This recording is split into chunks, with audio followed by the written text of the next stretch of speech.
Materi kali ini adalah pertumbuhan ekonomi dan pembangunan ekonomi.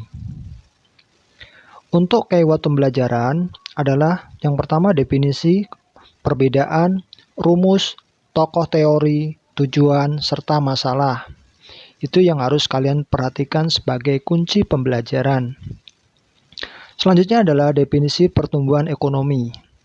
Apa itu? Adalah proses perubahan kondisi ekonomi suatu negara menuju keadaan yang lebih baik dalam periode tertentu.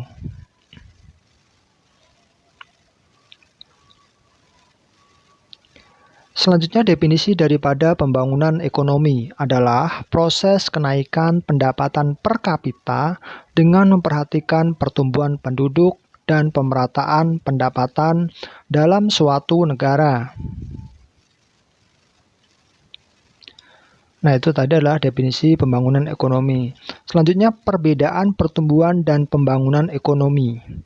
Perbedaannya seperti apa? Mari kita simak gambar atau diagram yang sudah saya tampilkan. Jadi di sebelah kiri ada pertumbuhan ekonomi dan di sebelah kanan ada pembangunan ekonomi. Masing-masing sudah menunjukkan perbedaannya. Jadi ada 1, 2, dan 3. Pembangunan ekonomi juga ada 3 ya. Selanjutnya adalah rumus daripada pertumbuhan ekonomi. Bisa kalian simak, di bawahnya adalah keterangannya.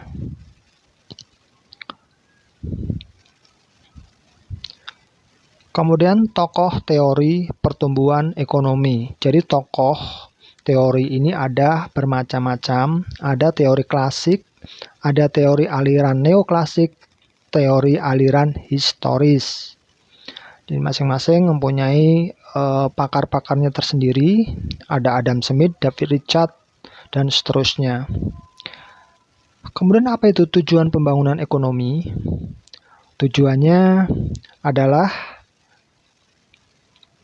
yang pertama adalah meningkatkan kesejahteraan sosial, yang kedua meningkatkan investasi negara, kemudian meningkatkan laju pertumbuhan ekonomi, serta meningkatkan lapangan pekerjaan.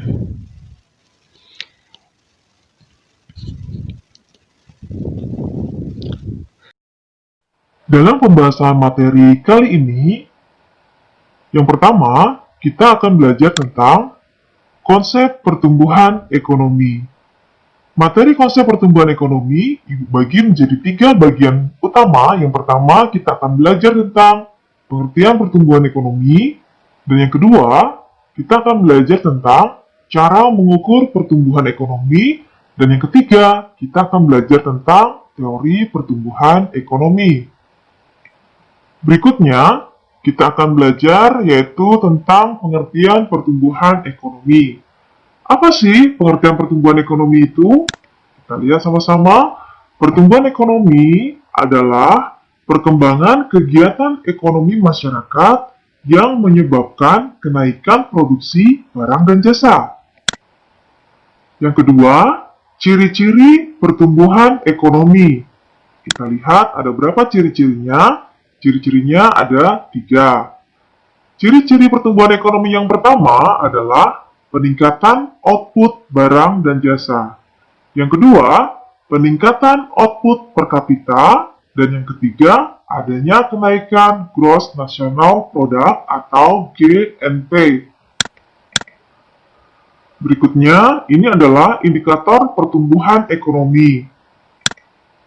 Indikatornya ada 2. Yang pertama yaitu dilihat dari indikator GNP atau Gross National Product atau Produk Nasional Bruto atau sering juga disingkat dengan istilah PNB. Indikator yang kedua yaitu income per kapita atau pendapatan per kapita. Selanjutnya kita akan belajar bagaimana sih cara mengukur pertumbuhan ekonomi. Yang pertama kita lihat tadi dari indikator GNP ya. GNP itu sendiri adalah nilai pasar atas barang dan jasa yang dihasilkan dalam suatu negara yang terdiri atas belanja pemerintah dan biaya pegawai, investasi swasta domestik, dan nilai bersih ekspor barang dan jasa sebelum dikurangi penyusutan dan konsumsi barang-barang modal. Ya, berikutnya, ini adalah rumus untuk menghitung pertumbuhan ekonomi. Rumusnya adalah GNPT dikurangi GNPT 1 dikali 100% dibagi GNPT 1. Selanjutnya, perhatikan contoh soal berikut. GNP Indonesia tahun 2018 sebesar 213 triliun dan pada tahun 2019 GNP meningkat menjadi 228 triliun. Hitunglah laju pertumbuhan ekonomi Indonesia pada tahun 2019. Penyelesaiannya adalah sebagai berikut. Diketahui GNPT-nya sama dengan 228 triliun. GNPT satunya 213 triliun. Ditanya laju pertumbuhan ekonomi tahun 2019.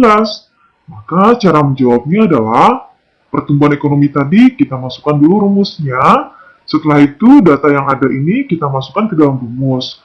GNPT-nya 228, GNPT satunya adalah 213, kemudian dibagi 213 dikali 100%, maka ketemu hasilnya adalah sebesar 7,04%. Jadi, laju pertumbuhan ekonomi tahun 2019 itu adalah sebesar 7,04%. Selanjutnya, kita akan belajar tentang teori pertumbuhan ekonomi. Kita lihat materinya. Teori pertumbuhan ekonomi dibagi menjadi 4 teori di sini. Yang pertama ada teori historis. Yang kedua ada teori klasik. Teori klasik ini juga ada 2. Ada teori menurut Adam Smith dan teori menurut David Ricardo dan T.R. Malthus. Teori yang ketiga ada teori neoklasik. Dalam teori neoklasik ini, ada teori menurut Robert Solow, Joseph Schumpeter, dan Harrod dan Domar.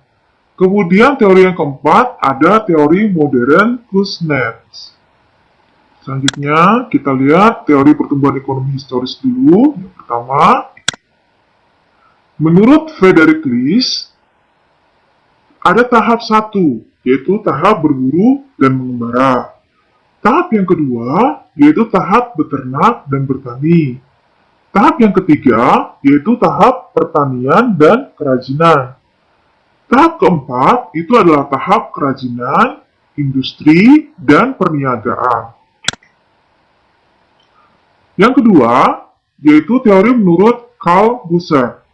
Ada tahap yang pertama, yaitu rumah tangga tertutup, kemudian rumah tangga kota, rumah tangga bangsa, dan rumah tangga dunia. Yang ketiga, ada teori menurut Walt Whitman Rostow. Di sini juga dibagi menjadi beberapa tahapan. Tahap yang pertama yaitu tahap masyarakat tradisional, tahap prasyarat tinggal landas, tahap tinggal landas, tahap kematangan ekonomi, tahap konsumsi massal, dan tingkat tinggi. Teori historis yang terakhir ini adalah dari Werner Sombart. Jadi, dalam teori ini menurut Werner Sombart itu juga dibagi menjadi beberapa tahapan. Ada zaman kapitalis purba atau pra-kapitalis, zaman kapitalis madya atau kapitalis menengah, tahapan zaman kapitalis raya atau kapitalis tinggi, dan zaman kapitalisme akhir atau sosialisme. Selanjutnya ada teori klasik. Teori klasik ini yang pertama yaitu teori menurut Adam Smith. Jadi Adam Smith ini adalah ahli ekonomi yang menulis buku The Wealth of Nation atau Pemakmuran Suatu Negara. Ia merupakan tokoh yang mengemukakan pentingnya sistem ekonomi liberal atau bebas, yakni sistem ekonomi yang bebas dari campur tangan pemerintah yang diperkuat dengan semboyan laissez-faire, laissez-passer. Adam Smith percaya bahwa dengan menggunakan sistem ekonomi liberal, pertumbuhan ekonomi dapat dilaksanakan secara maksimum. Dasar untuk mencapai pertumbuhan ekonomi yang pertama menurut Adam Smith adalah pertumbuhan penduduk dan yang kedua adalah pertumbuhan output total. Selanjutnya ada teori David Ricardo dan T.R. Malthus. David Ricardo dan T.R. Malthus berpendapat bahwa pertumbuhan penduduk yang terlalu besar hingga 2 kali lipat bisa menyebabkan melimpahnya tenaga kerja. Nah, tenaga kerja yang melimpah menyebabkan upah yang diterima menurun, di mana upah tersebut hanya bisa untuk membiayai tingkat hidup minimum. Pada taraf ini, perekonomian mengalami stagnasi yang disebut stationary state. Mereka mengemukakan bahwa bahan makanan bertambah menurut garis hitung 1, 2, 3, 4, 5, dan seterusnya. Sedangkan penduduk bertambah menurut garis ukur 1, 2, 4, 8, 16, dan seterusnya. Akibatnya, bahan makanan tidak cukup untuk menghidupi penduduk sehingga masyarakat hidup pada tingkat subsistence dan perekonomian mengalami kemandekan. Berikutnya adalah teori neoklasik. Yang pertama ada teori yang menurut Robert Solow. Perubahan ekonomi akan tercapai jika ada pertumbuhan output. Pertumbuhan output terjadi jika dua faktor input dikombinasikan, sedangkan faktor teknologi dianggap konstan atau tetap tidak mengalami perubahan. Adapun rumus untuk menghitung pertumbuhan ekonomi yaitu Q sama dengan F dikali C dikali L, di mana Q adalah jumlah output yang dihasilkan, F adalah fungsi, C adalah capital atau modal sebagai input, L-nya adalah labor atau tenaga kerja sebagai input. Nah, rumus di atas menyatakan bahwa output merupakan fungsi dari modal dan tenaga kerja. Ini berarti tinggi rendahnya output tergantung pada cara mengkombinasikan modal dan tenaga kerja. Berikutnya, teori menurut Joseph Schumpeter. Pertumbuhan ekonomi terjadi bila ada inovasi dari para pengusaha atau wira swasta. Dalam hal ini, inovasi merupakan penerapan pengetahuan dan teknologi yang baru di dunia usaha. Inovasi memiliki pengaruh sebagai berikut. Yang pertama, diperkenalkannya teknologi baru. Yang kedua, menimbulkan keuntungan yang lebih tinggi. Yang ketiga, menimbulkan imitasi inovasi, yaitu peniruan teknologi baru oleh pengusaha-pengusaha lain yang dapat meningkatkan hasil produksi. Selanjutnya yaitu adalah teori menurut Harrod dan Domar yang mengemukakan perlunya pembentukan modal sebagai syarat untuk mencapai pertumbuhan ekonomi yang mantap. Nah, menurut mereka, bila pembentukan modal telah dilakukan pada suatu masa, maka pada masa berikutnya perekonomian akan sanggup memproduksi barang-barang dalam jumlah lebih besar. Keinginan masyarakat dalam pembentukan modal atau berinvestasi ditentukan oleh permintaan agregat dari masyarakat dan oleh MEC atau Marginal Efficiency of Capital, yakni perbandingan antara pertambahan modal terhadap pertambahan output. Selanjutnya kita akan belajar materi pembangunan ekonomi. Kita perhatikan dulu alur materinya adalah dalam pembangunan ekonomi ini kita akan belajar tentang pengertian pembangunan ekonomi. Yang kedua, kita nanti akan belajar tentang perbedaan pembangunan ekonomi dengan pertumbuhan ekonomi. Yang ketiga, nanti kita akan belajar tentang perencanaan pembangunan ekonomi. Dan yang berikutnya, kita akan belajar tentang indikator keberhasilan pembangunan ekonomi. Nanti kita juga akan belajar tentang faktor-faktor yang memengaruhi pembangunan ekonomi. Selanjutnya nanti kita akan belajar tentang permasalahan pembangunan ekonomi di negara berkembang. Dan materi yang terakhir akan kita bahas nanti adalah tentang kebijakan dan strategi pembangunan ekonomi. Berikutnya kita akan masuk materi yang pertama, yaitu pengertian pembangunan ekonomi. Menurut Adam Smith, pembangunan merupakan proses perpaduan dua aspek utama, yaitu pertumbuhan output total dan pertumbuhan penduduk. Menurut Todaro, pembangunan diartikan sebagai proses dimensional yang melibatkan perubahan-perubahan besar dalam struktur sosial, sikap-sikap mental yang terbiasa, dan lembaga nasional termasuk pula percepatan atau akselerasi pertumbuhan ekonomi, pengurangan, dan pemberantasan kemiskinan absolut. Selanjutnya, kita akan melihat perbedaan pertumbuhan ekonomi dan pembangunan ekonomi. Kira-kira perbedaannya apa ya? Ya, yang pertama kita lihat dulu pertumbuhan ekonomi. Pertumbuhan ekonomi itu adalah proses peningkatan pendapatan per kapita dalam jangka waktu yang panjang. Yang kedua, pertumbuhan ekonomi sifatnya kuantitatif. Yang ketiga, pertumbuhan ekonomi bertujuan memperlancar pembangunan ekonomi. Yang berikutnya, peningkatan GNP tidak disertai dengan perkembangan iptek dan struktur ekonomi.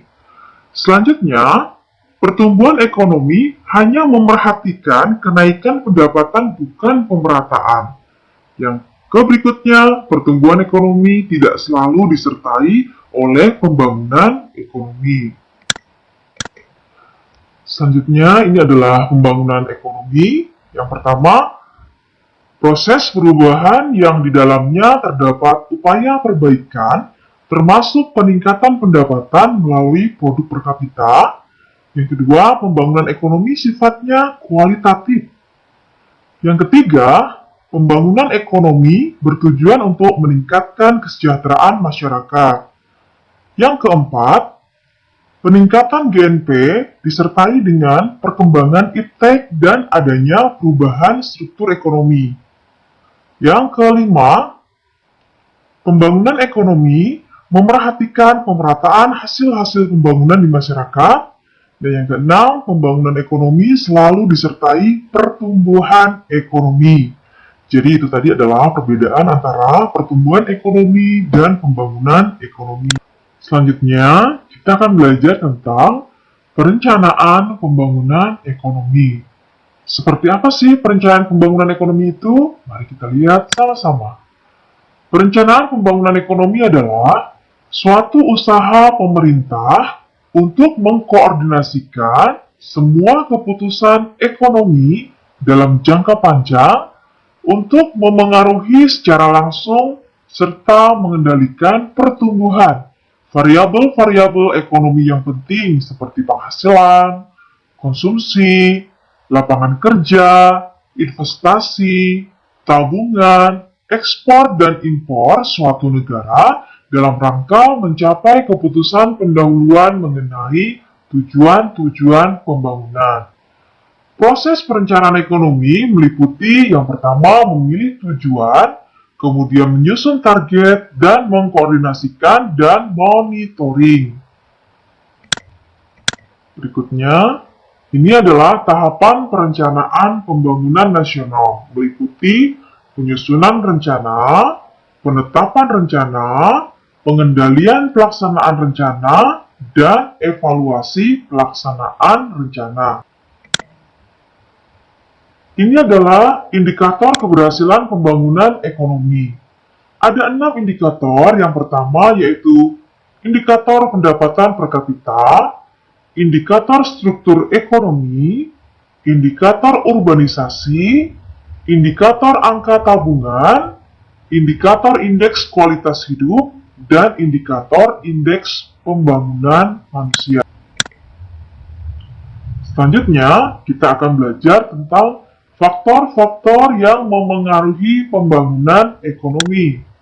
Ada 4 faktor. Yang pertama yaitu faktor sumber daya alam, sumber daya manusia, pembentukan modal fisik, dan teknologi. Kemudian, yang akan kita pelajari selanjutnya yaitu tentang masalah pembangunan ekonomi di negara berkembang. Kira-kira apa saja ya permasalahan yang dihadapi oleh negara berkembang? Yang pertama yaitu tingginya angka pertumbuhan penduduk. Yang kedua yaitu rendahnya pembentukan modal. Dan yang berikutnya adalah mengandalkan sektor pertanian dan ekspor bahan mentah. Yang terakhir ini adalah materi tentang strategi dan kebijakan pembangunan ekonomi.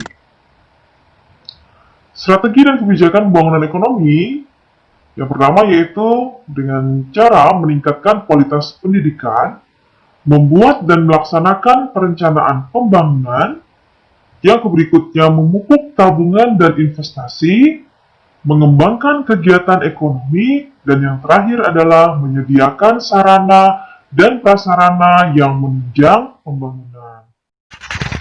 Selanjutnya kalian harus mengerjakan tugas atau post-test atau penugasan di rumah yang nantinya akan kalian kumpulkan dengan cara mengirimkan foto atau file ke email yang sudah ditampilkan sebagai berikut. Terima kasih dan sampai jumpa di pertemuan selanjutnya.